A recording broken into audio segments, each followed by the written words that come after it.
शेगाव येथे बस स्टँडवर मुलींची छेड काढत असताना आरोपी अजित अशोक चिमटे यास शेगाव बस स्टँडवर कार्यरत पोलीस कर्मचारी पोलीस कॉन्स्टेबल मोरे यांनी आरोपीस अटक करून पोलीस ठाणे येथे आणले असता मुलीने आरोपी विरुद्ध फिर्याद दिली आहे।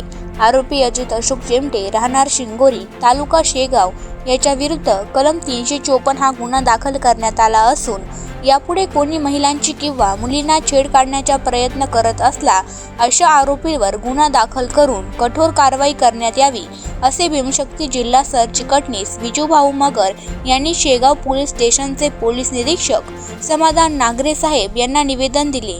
यावेळी आखेगाव ग्रामपंचायत सदस्य अरुण खरचन हेही उपस्थित होते।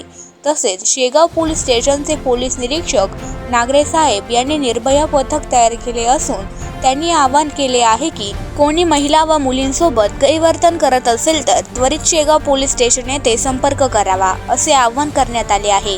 आवाज जनतेचा या न्यूज चॅनलसाठी प्रतिनिधी विजूभाऊ मगर। करायचा आहे लाईव्ह कार्यक्रम किंवा आहे कसले आंदोलन, जनसामान्यापर्यंत पोहोचेल आपल्या हक्काचा आवाज। आवाज जनतेचा। बातमी व जाहिरातीसाठी संपर्क करा 86 68 50 08 62।